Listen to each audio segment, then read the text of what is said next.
Today I want to talk about a little part of your body that's really kind of ignored in running, but plays such a crucial role, and that is your ankles. We want to talk about ankle mobility, why it's important, and what kind of exercises you can do to improve that ankle mobility.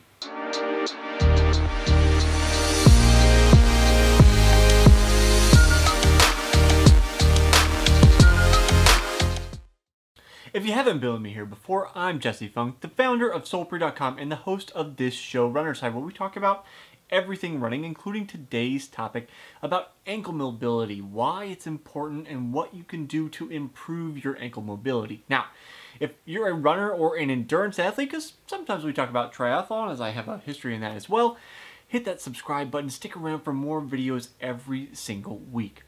So, on to ankle mobility. Why is it important? I mean, this should be somewhat obvious, but we're going to go into the details here of why, and that is, it's basically the first joint that we use for motion in terms of ground impact on up. So I talk about this in other videos on the channel when we talk about injuries, we talk about mobility, we talk about strength, all those kind of things, that your body is a chain. So you are moving forces from your feet, or really from the ground, all the way up to your head. And every single piece of your chain is important to keep strong and mobile so that you reduce injuries and, more importantly, what we're interested in, go fast, right?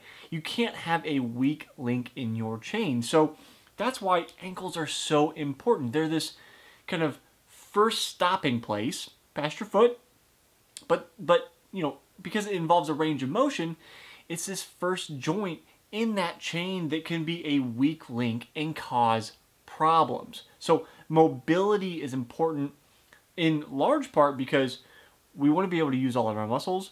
If you have a lack of mobility, meaning that your ankles are tight or inflexible, then you may not necessarily be firing all of the muscles you want to use properly when you're running.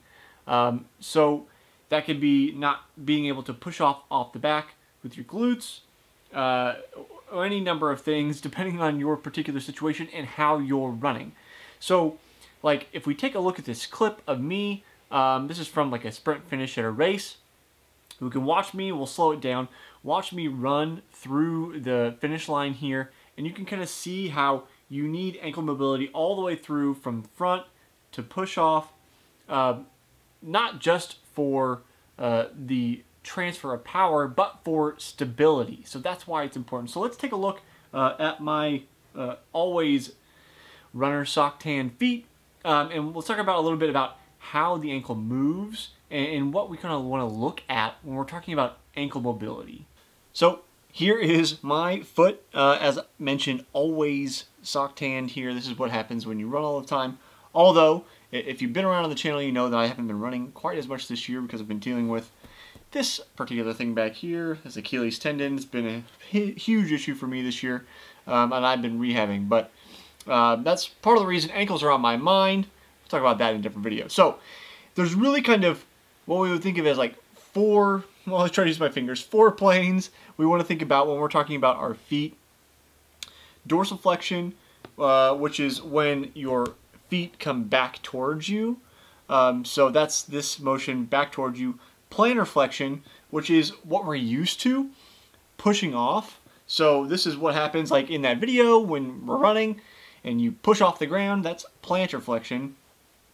Inversion, which is when your ankle comes in, moves towards the midline of your body. And then eversion, which is when it goes out farther. So I guess I can do that without my hand, but inversion and eversion. Let's see if I can demonstrate this. So when you are running, you're going to be planting underneath your body for the demonstration of this video and how I'm set up. I can't quite do that, but so your foot is coming down. We'll pretend that you're a heel striker. You're underneath your body, so everything's okay. You're here.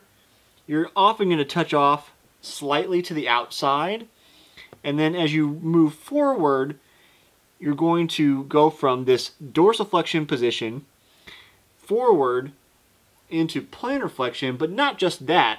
We're from an everted angle with our ankle, meaning we went out. We're eversion, and we go through inversion as we roll our foot inwards. So the first I've seen listed as 2 different exercises, but we're going to call it one. It's basically 2 variations. So you take your ankle. This is pretty easy. Lift your leg up. My leg is straight, as you can kind of see with the angle of the camera here. And you're just going to do circles. So this is like something I do when I'm getting ready to get in the pool. With my head, you do like neck circles. You can do the same thing with your ankles. So you get your foot here, and you're just going to do circles all the way around. You're going to do 10 this direction, and then you're going to do 10 the other direction. The goal, and you can see I need to work on this, the ankle mobility on this side, which has been a point of emphasis for me because of the Achilles tendon problems. The goal here is to be smooth. So you can see how, like, my foot, as I work on these, I've been trying to improve, again, because that Achilles tendon issue has reduced my ankle mobility this year, that it's kind of jumpy or it like skips a little bit. We want it to be relatively smooth around. So that's what you're concentrating on. It's not just like do the circles and phone it in. You want to try to make it as smooth as possible, because then you're activating all of those muscles and using them in a coordinated fashion. So you do that, repeat on the other side, you know, same deal, over and over. Now the variation on this one is that you then instead draw the alphabet. So, you know, A, and then you do B, and that's another way to go about it. I like the circles because it's a good way to get the entire range of motion without the kind of, I'll say nonsense, but the silliness of doing the alphabet. If that sounds a little complicated, it's because it's something so basic, right? We all run, we do this kind of naturally, but we don't often think about what's happening and why it's important to keep that mobility high. So we can see we're basically using all 4 of those planes through every single touchdown when we run. In my kind of foot example that I was just filming, I showed, you know, heel to forefoot, that kind of motion. It doesn't matter whether you heel strike, midfoot strike, or forefoot strike, because your heel is going to come down and plant and then roll forward, even if you mid or forefoot strike, or optimally it's going to do that. So you're still going to go through that motion regardless. So because we're using all 4 of these planes basically, when we are running, if you have reduced mobility, what happens is your body, the thing about the human body is it's great at adapting. This is just a general sense. We're very good at adapting to poor circumstances or overcoming difficult situations, and that comes from a micro to a macro scale. So in this case, it's a very micro scale. Say maybe you're not very good at the inversion, like your foot doesn't turn in very well. It's really tight, so you don't get that good pronation. So pronation is that outward to inward rolling motion. If that happens, you're going to put excess strain on the outside of your foot, which can then potentially cause problems with your metatarsals, which are the heads of your bones that attach to your toes. Then that can go on up. You can end up with IT band issues, glute issues, because your the amount of pressure you're placing on the outside of your body is causing excess wear and tear on your chain to make that stable, because this kind of outward position where you're just here and you're not able to roll into a more stable platform, which is the rest of your foot, then you are not allowing all those other muscles to be activated to go through that regular motion. So that's kind of why it's important. So let's go over a few things you can do to increase your ankle mobility so that you can hopefully prevent some issues down the line, but also allow, as I mentioned in the beginning of this video, allow that power transfer to be more effective, and thus we become a little bit faster. Got to jump to the other room. The next one is two different exercises, but I think of them as kind of one because you're going to do them in a pair. It goes together. Again, remember, we have our 4 planes of motion: plantar flexion, dorsiflexion, inversion, eversion. So everything basically comes in sets. So I'm going to stand up. We're going to be doing like ankle tiptoes and then heel walks at the same time. So let me demo those both straight forward and to the side. So we're going to start with our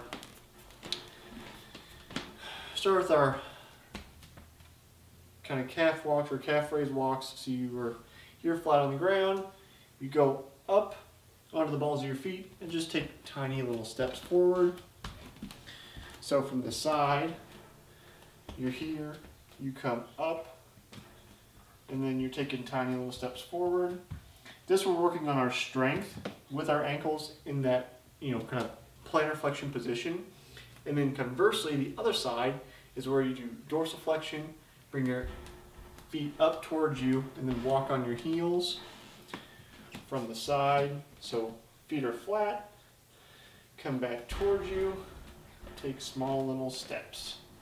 So those are our 2 exercises for plantar flexion and dorsiflexion. So you know what's coming next.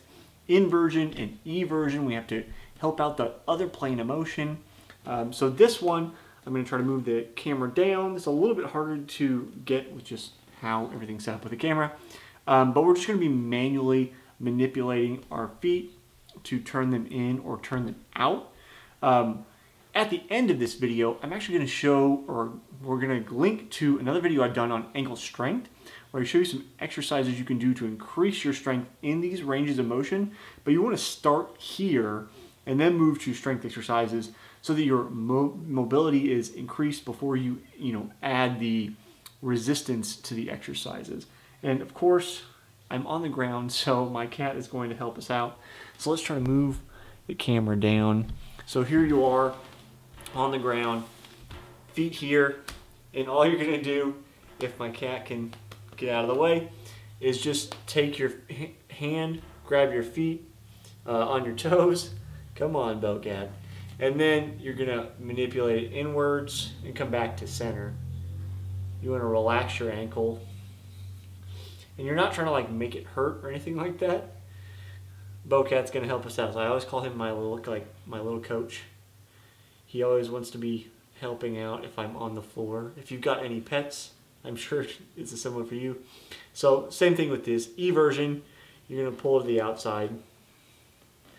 And then you can do both feet. You can do 2 sets of 10.